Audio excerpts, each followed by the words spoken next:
Ladies and gentlemen, welcome back to the Pitchside Podcast channel. I'm your host, the HOD of the BSP. Like, share, comment on the video, subscribe to the YouTube channel, enable notifications to receive all the updates from these match recaps and all other content on the channel to help us reach the 1K. Follow us on social media, PSP on Twitter, Pitchside Pod on Instagram, and you can listen to our podcast on Spotify, Google Podcast, or any other platform daily.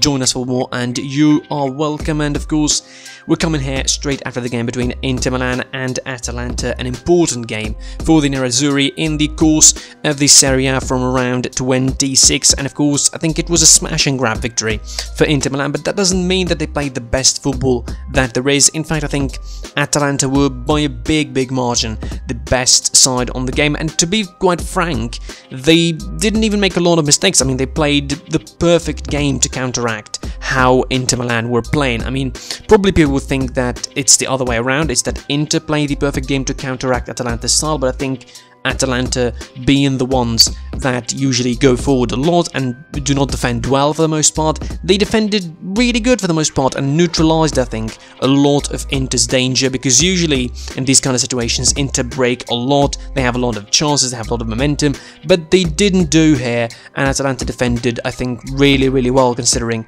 how they were doing. They were playing a bit lopsided going forward. They usually rely on both wing backs, but since Hateboer is not there and Melee is less of a quality really than Hateboer, they had to rely on Gosens a lot. He was the one making runs. Darun was supporting him on that side. Freuler was supporting him as well. There was Romero, Dim City going and supporting. You have Pessina dropping there. You have Zapata going there.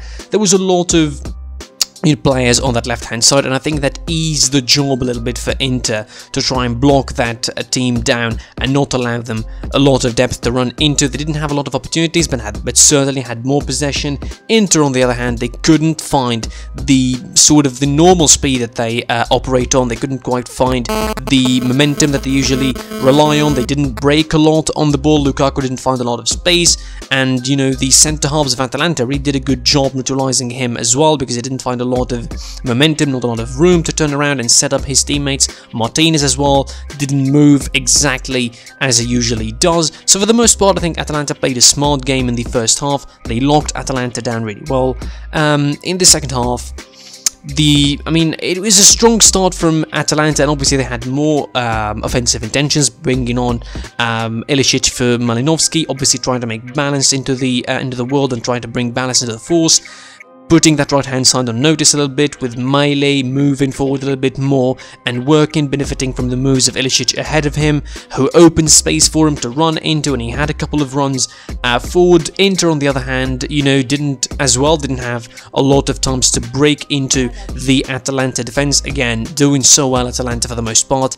The set-piece defending, though, a problem I think that was persistent for Atalanta for quite a while since last season. It has been, apparent this season on a couple of occasions, but mostly, it's a consistent problem that Atalanta probably could never get rid of. Sorry, that was a bit of a tongue twister.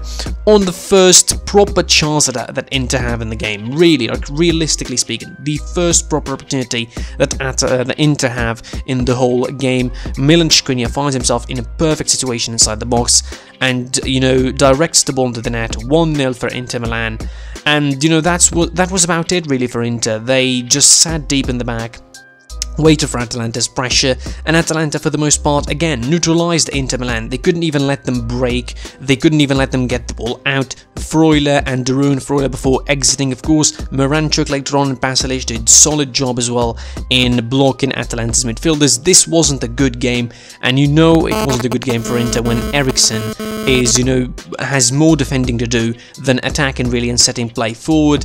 Skriniar, I think, was the man of the match from the Inter side. Atalanta again did well generally. They neutralized Inter for the most part. They didn't allow them a lot of room to break, and that was a decent, I think, game from them. It only lacked finishing in the end, in the other end, of course, on the Inter defense. They had a couple of opportunities for Zapata. Muriel had one, Ilicic had one. There wasn't not a lot of opportunities for Atalanta to actually score, but definitely played a better game. They had more possession and they had more probably intensity going forward than Inter, generally speaking. season, but obviously Antonio Conte is going to be happy with this result. He will take the result whatever way it comes. He's now 6 points ahead of AC Milan, 10 points ahead of Juventus. He's clear on top of the Serie A table, and obviously looking to extend his lead even more in the next couple of fixtures. For Inter Milan, I think it's going to be very, very interesting to see how they're going to be doing in the next couple of fixtures. Obviously, no distractions, no European distractions, unlike Atalanta, who have the Champions League coming in the next week. How, Inter are going to be managing the next couple of games, we will wait and see. I don't see them collapsing anytime soon.